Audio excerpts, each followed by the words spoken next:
Today we're going to be talking about the one day of your workout routine that you should not skip. And it might surprise you.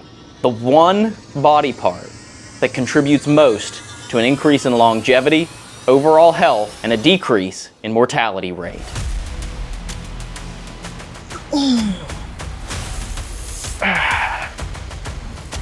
Today, let's go through a leg workout.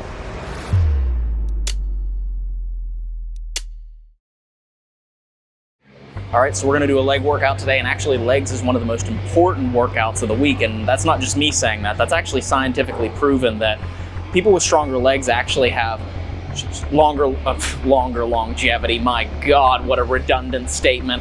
They have more longevity and actually have a decreased risk of mortality from a variety of causes, including cardiovascular and respiratory diseases. So if you didn't need if you didn't have a reason to get in the gym and work out your legs, you have one now, because strong legs, in most cases, equals a longer life. So that's what we're gonna do today, hit a leg workout and see what we can get into, see how we can make sure that we can't walk later tonight. And that's not in the way that you think I'm saying that.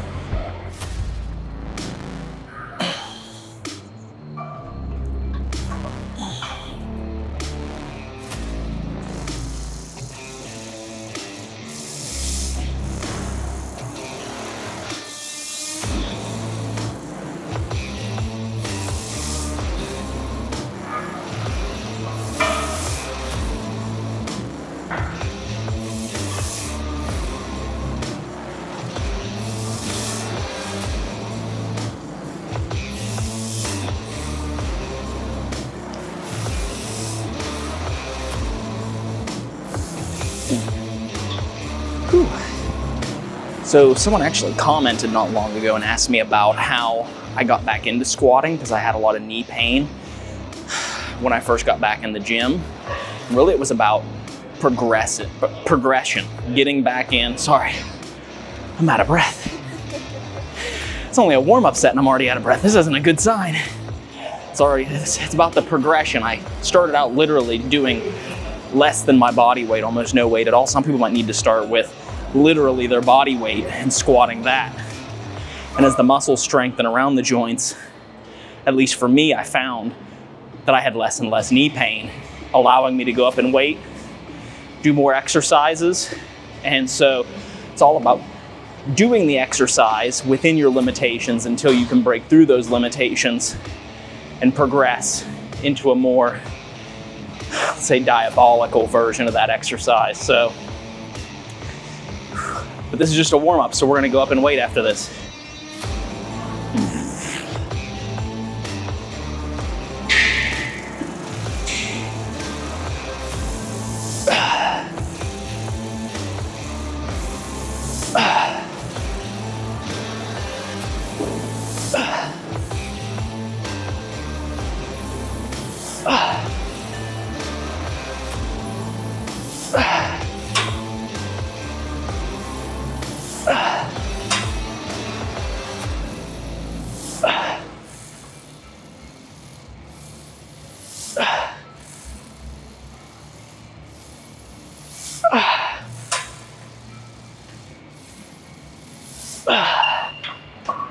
Whew.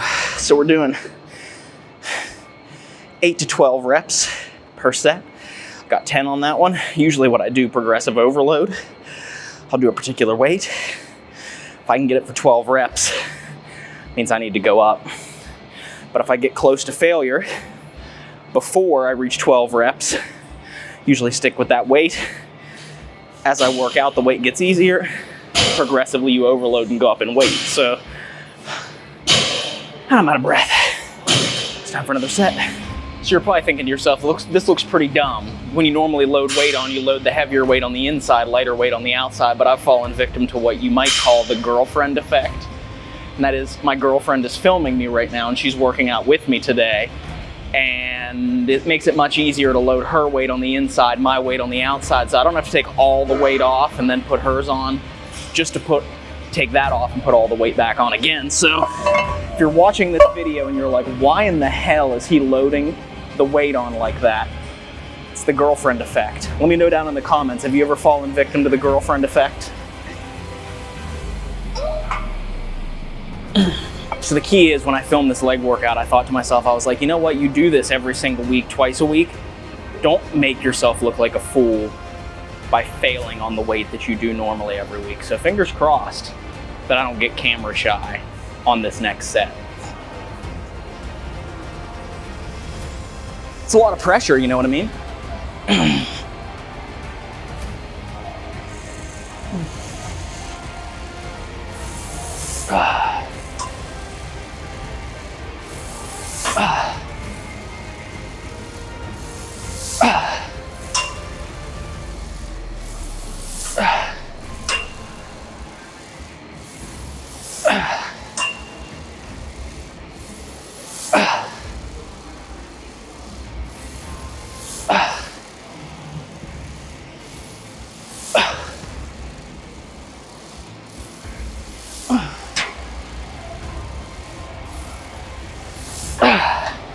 All right, that didn't go too bad. I think that means it's time to put more weight on.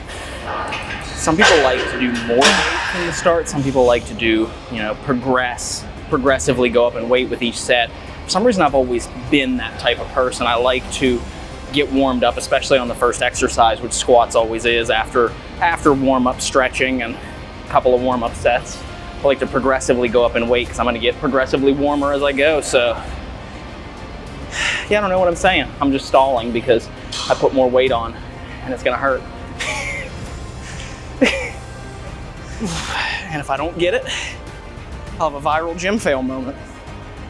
Who doesn't love those?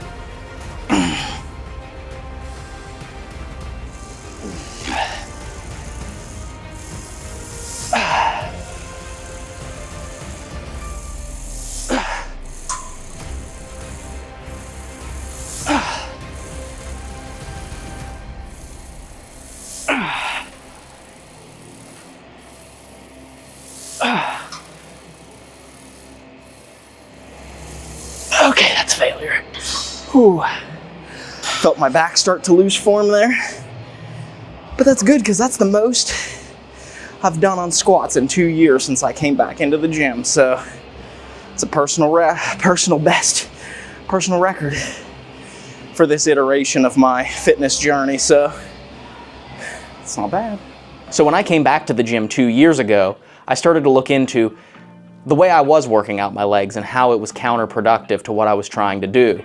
Naturally, I wanted to be a bodybuilder back then, so it wasn't really about overall health, it was about trying to build muscle, and I really wasn't even good at that when it came to leg movements. My form was atrocious and a lot of things needed fixed. And that's exactly what I did. So when I got back in the gym, I started focusing on form. A lot of the knee pain that I had when I came back into the gym needed to be addressed. It was difficult for me to get into a deep squat because of very persistent knee pain. So as I came back, I had to completely dissect my form. I went as light as possible, allowing myself to focus on making sure that I was getting the right amount of depth on my squat, or getting the right amount of depth on my leg press, or getting the right amount of depth in any exercise, and focusing on the eccentric motion so that I could build up that muscle to support the joint that was hurting me. And as I progressed and increased the weight, I was really shocked to realize that my knees hurt less and less. I was doing more weight than I had ever done on any of these leg exercises, and yet somehow my knees were hurting less than they ever had. So in my own personal experience, I have found that there is something to that. Staying active, especially with resistance training and building up the strength in your legs, has amazing health benefits. Next up on the docket, next up on the list of exercises, we have good mornings. I love good mornings.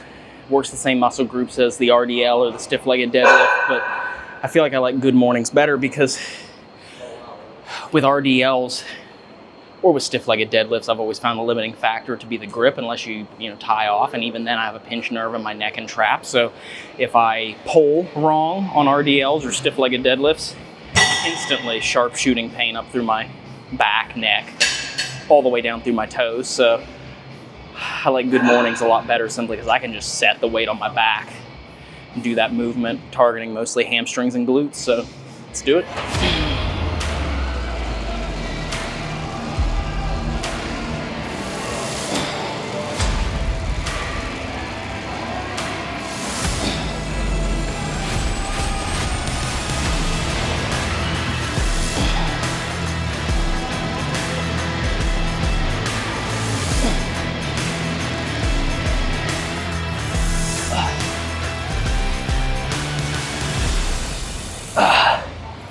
right. With good mornings done, I'm going to finish off the Smith machine portion of the leg workout with some quad dominant squats. Just 2 sets, probably 2 sets of 15 of quad dominant squats. Just to engage those quads, because a lot of scientific studies have said that your quadriceps, the front of your thigh, is one of the most important muscles for longevity. People with strong quadriceps have, a lot of those studies say that they have a decreased risk of dying from cardiovascular or respiratory disease. So who would have thought big strong quads could save your life? Thick thighs save lives. Thick thighs save lives. You heard it here first. One of the things I was surprised about was just how conclusive some of this research actually was, some of the results of these studies. I read about a study from the European Journal of Preventive Cardiology that they actually found that people with stronger legs, specifically stronger quads, had a much lower risk for heart disease, cardiovascular diseases, and respiratory diseases as well. So it really says a lot about how our bodies, as human beings, how we function, that the strength of our legs directly correlates or is directly connected to the health of the rest of our body. And I think it goes back to staying active and staying moving. A lot of the problems people have is a loss of mobility, a loss of independence in mobility. And that is a huge contributing factor to some of these cardiovascular and respiratory diseases that end up becoming a huge problem in people's lives and in people's health. So I switched it up a little bit here. We're going to be going for more of a quad dominant squat, and the way you do that is just by switching up your stance a little bit. My feet are going to be a little closer together. I'm going to have them a little bit further forward, and I'm going to have my heels elevated. Just a simple 45-pound plate under the back of my heels transfers a lot of that load to my quads that was actually distributed between my quads, hamstrings, and glutes. So it's going to be more of a quad movement here, and it's definitely going to hurt. I'm going to try and get 15, but I'm already worn out. So if I can't get 15, I'm going to have to drop the weight, so next set I can, because that's my goal, is 15. So pray for me.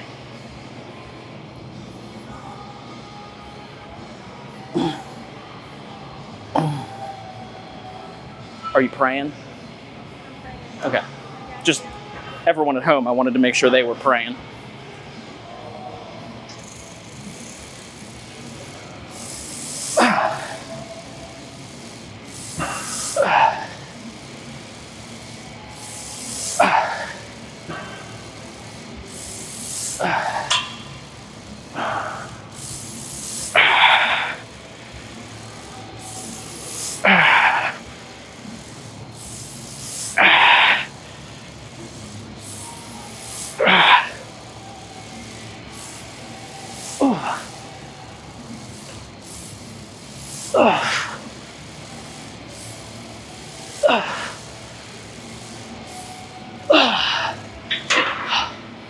Failure. Whew. I failed on 12. I'm a disgrace to my bloodline.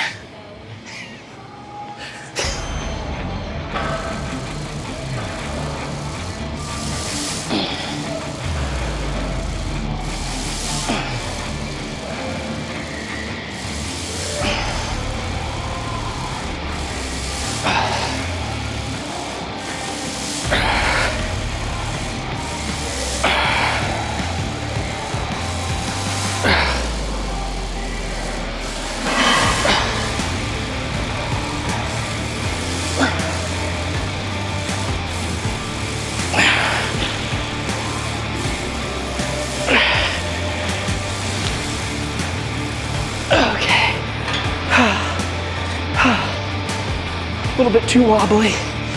Oh, fuck. Apparently I didn't have 15 in me on either one of those sets. Whew. If you want to burn out your legs fast, that's the way to do it.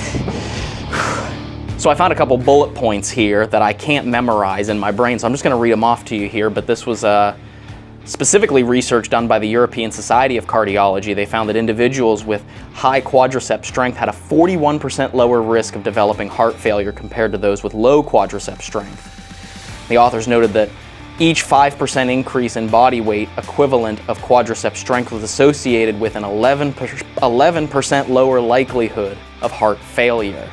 So it's pretty crazy when you think about exactly how strengthening your legs contributes to your overall health. And some of these exercises that I'm doing in this workout definitely have helped me develop stronger legs and have helped me build not just strength, but of course hypertrophy, helped me build muscle in my legs. And now for the seated portion of today's presentation. We're gonna do some leg curls here. I like to alternate quads, hamstrings, and glutes thrown in there, of course, but doing the seated leg curl machine. There's also a lying one, but I feel like you get a better stretch on the seated one, being able to extend your legs all the way up. So start with a warm-up set here and then go into some heavier sets. Might actually do single leg to start with. I need to move the seat up. I already screwed this up.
All right.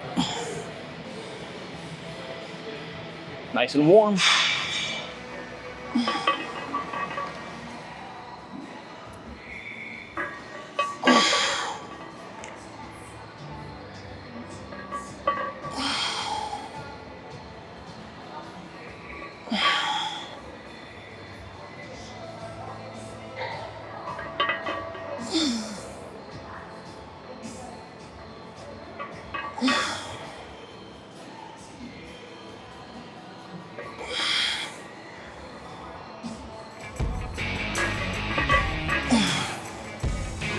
Whew.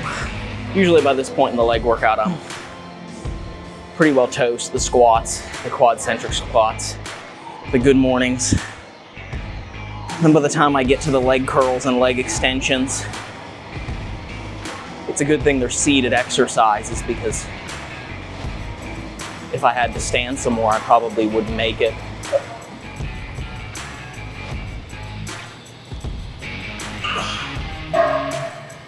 So the approach that I took for myself when coming back into some sort of a routine that I was trying to use to strengthen my legs and to build muscularity in my legs was, I do legs twice a week. And it's a little bit of a different split for each day. One day I focus more on quads with, of course, some work on the hamstrings and glutes, but on the other day, I focus more on the hamstrings and glutes and do just a little bit of quads. So overall, I'm getting a whole lower body workout. It's just what is the focus of that workout? Where are the majority of the sets, the majority of the reps? What part of my lower body am I focusing on that day? And quads was something that I was very, I guess you could say, deficient in. I had pretty much no quads throughout most of my life. And so I really started there. I wanted to try and build my quads and strengthen them. And then of course you got to get that ass, which I had none of before either. So it really has been a journey, and it's been a lot of fun. I've found a lot of joy in destroying myself in the gym on leg days and feeling the pain and the resistance and the, I don't want to say pain because pain makes it sound bad, right? But I mean, there's a burn, there's a fatigue when it comes to specific exercises like squats. And I can say that I found a lot of joy in it.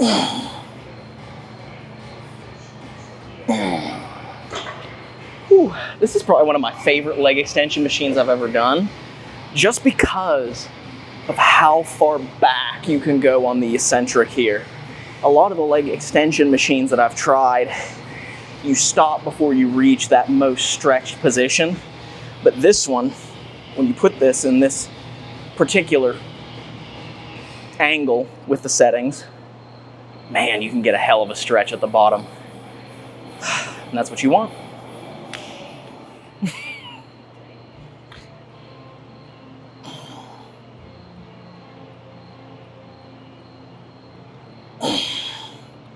The key is to feel that stretch at the bottom and back up.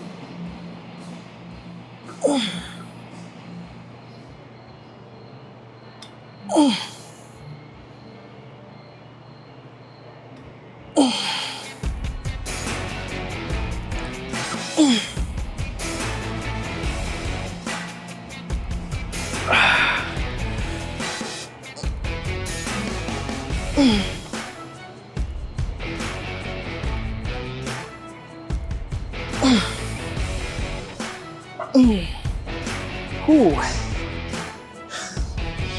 Now I got a handprint on my thighs.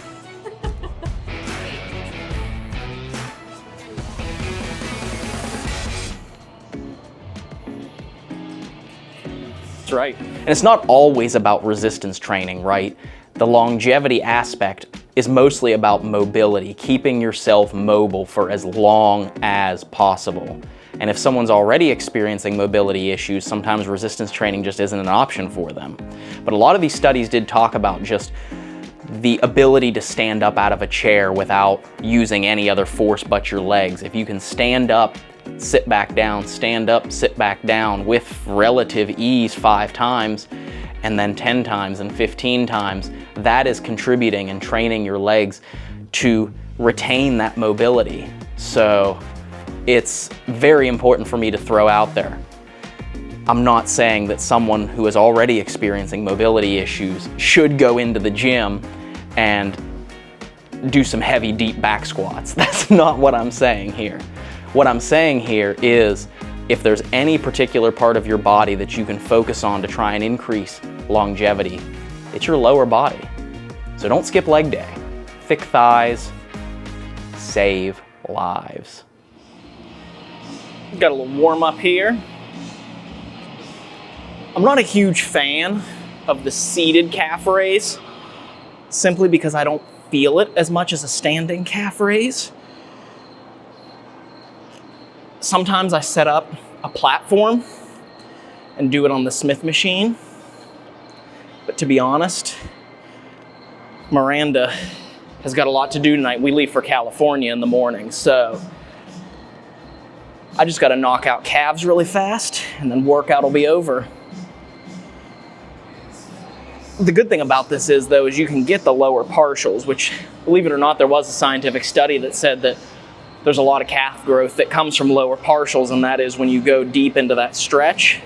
And even if you can't get a full rep, coming up, pulsing from that deepened stretch position will still yield a lot of calf growth, which is something a farmer wants to hear after a good litter of... Do cows come in litters? Is that what they are? Farmers, put down in the comments, what do you call a litter of calves when cows give birth? Wait, it can't be a litter, so it's only like 1 or 2, right? I don't know. I feel like it's only like 1 or 2. These are the questions. What do you call when a calf gives birth? Are they just calves? Is there a name for if a cow gives birth to multiple calves? Let's add more weight to this and stop bullshitting.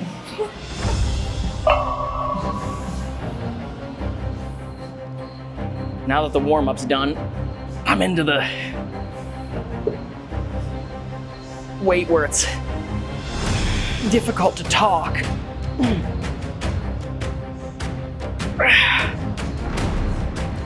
During the set.